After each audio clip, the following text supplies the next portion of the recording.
Hello everyone, welcome back to my channel. Let's learn English. So in this video we will see an exercise based on topic prepositions. So fill in the blanks with correct preposition. Let's start. यहाँ पे options भी हैं. The baby is sleeping dash the bed. On, in, under. अब bed के अंदर तो नहीं सोएगा तो इन तो कहीं से भी नहीं होगा, है ना. ये ऑप्शन तो ऐसे ही हट गया. बेड के नीचे नो, अंडर द बेड भी नहीं होगा, तो that means the correct answer is on. The baby is sleeping on the bed. Bed पर सो रहा है.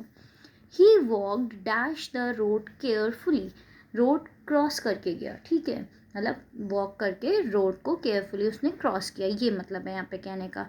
तो ऑब्वियसली वैसे तो मैंने बोल ही दिया है, but still under the road कोई ऑप्शन नहीं हो सकता. ओवर द रोड, ओवर कैसे, उड़ के तो जाएगा नहीं, ठीक है. तो answer is across. He walked across the road carefully.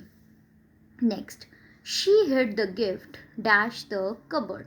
अब बिटवीन द कबर्ड, कबर्ड के बीच में या तो दो चीज़ें होनी चाहिए तो हम बिटवीन का यूज़ करेंगे, ठीक है. नियर, नियर क्या, कबर्ड के पास में. हिड, छुपाने की बात हो रही है तो यहाँ तो होना नहीं चाहिए. करेक्ट क्या होना चाहिए, इनसाइड. तो नियर भी नहीं होगा.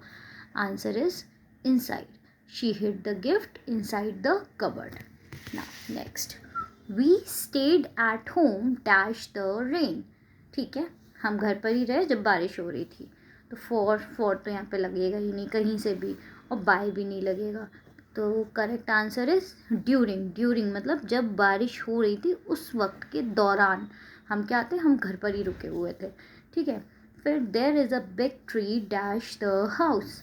बिहाइंड, अक्रॉस और ओवर. अब अक्रॉस और ओवर, ओवर घर के ऊपर तो होगा नहीं, अक्रॉस भी यहाँ पे पार करके जाने की तो बात नहीं हो रही है. तो that means the answer is behind. There is a big tree behind the house. Next, they are sitting dash the fire to stay warm.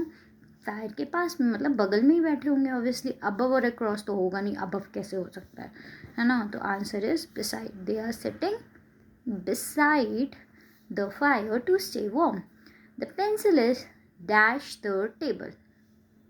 चलो बताओ, इन, अंडर और एट कौन सा सेंटेंस करेक्ट है. इन द टेबल, टेबल के अंदर. कैसे. And at the table, at का मतलब हो गया अगर आप स्पेसिफिक पॉइंट के बारे में बात कर रहे हो. अब यहाँ टेबल के कौन से स्पेसिफिक पॉइंट के बारे में बात हो रही है तो बोला नहीं गया.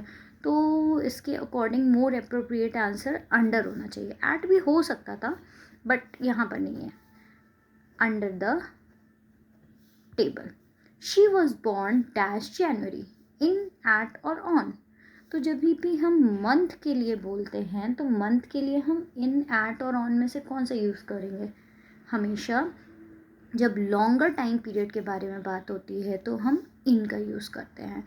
उससे कम मतलब लॉन्गर टाइम पीरियड से थोड़ा सा कम हुआ तो ऑन आ गया. बहुत कम हो गया, एग्जैक्ट टाइमिंग के बारे में बोल रहे हैं तो एट आ गया. जैसे एट 4 o'clock, एट 9 PM.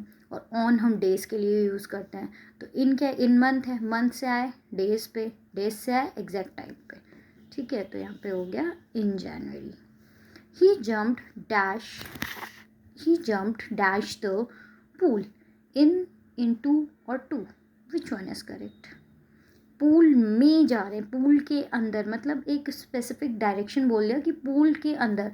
तो इस टाइम पे मतलब जब किसी चीज़ के अंदर एग्जैक्टली जाने के लिए बोलते हैं तब हम क्या यूज़ करेंगे, इनटू. इन नहीं यूज़ करेंगे, ठीक है, ना ही टू. तो he jumped into the pool. Now the last, the cat ran dash the sofa. Under, in or over. You let me know the answer in the comments. Thank you so much for watching this video.